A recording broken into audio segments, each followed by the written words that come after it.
Salut la team! Alors pour les cavaliers d'entre vous qui sortez en compétition, vous savez que le mois de mars est généralement le mois du début de saison, le mois dans lequel on ressort en concours. Alors je vais vous proposer ce mois-ci un petit défi vraiment très simple pour vous permettre de juger de la qualité de votre travail de préparation hivernale et vous permettre de savoir si vous êtes prêt ou non pour vos premiers concours et surtout ce qui vous reste à travailler pour l'être ou en tout cas pour les prochains concours à venir pour l'être encore mieux. Donc vous allez monter un petit parcours dans votre carrière, on va dire de 8 obstacles, ça suffit largement avec une ligne de minimum 6 foulées et pas de combinaison. Vous mettez vraiment des hauteurs très basses, le but c'est vraiment de travailler des petits cavaletti pour pouvoir jouer avec l'équilibre de notre cheval, le contrôle de l'amplitude et nos positions.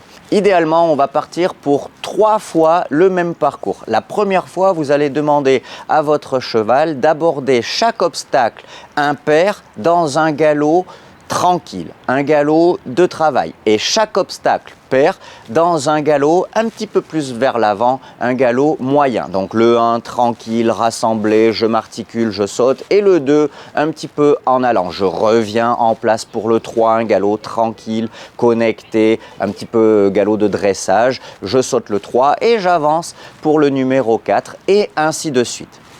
Vous faites une pause, la deuxième réalisation du parcours, on va sauter tous les obstacles impairs dans une position 3 points de contact. Donc assis dans la selle, très dressage et tous les obstacles pairs dans une position 2 points de contact. Donc là, très en avant, très en équilibre, sans pour autant que le galop, lui, ne change. Vous essayez d'instaurer un galop entre le galop de travail et le galop moyen, un galop tranquille à la maison pour sauter des petits cavaletti. Et le galop, lui, ne doit jamais changer, à la différence du premier parcours où vous avez modulé le galop à chaque obstacle sans forcément modifier votre position.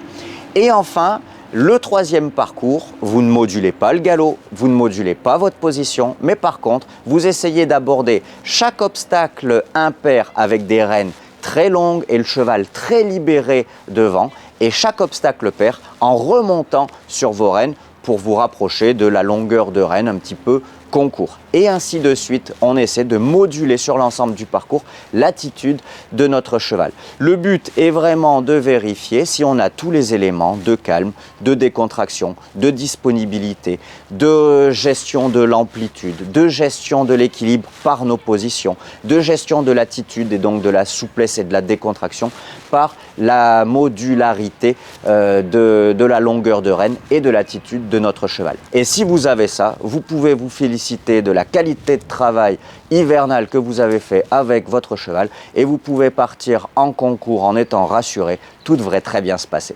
Et comme je connais la difficulté des cavaliers pour varier leur entraînement, proposer des dispositifs différents pour ne pas sauter toujours la même ligne, mais aussi de choisir en conscience les bonnes distances ou la bonne séance pour améliorer telle ou telle problématique, je vous invite à découvrir ci-dessous un petit guide numérique qui va vous présenter 42 exercices à l'obstacle répartis en chapitres, barre au sol, cavaletti, mécanisation, enchaînement à l'obstacle pour vous permettre de progresser et de faire progresser votre cheval. Chaque séance est détaillée en double page avec un schéma du dispositif qui comprend les distances, mais aussi les objectifs, les points d'attention et le déroulé de la séance.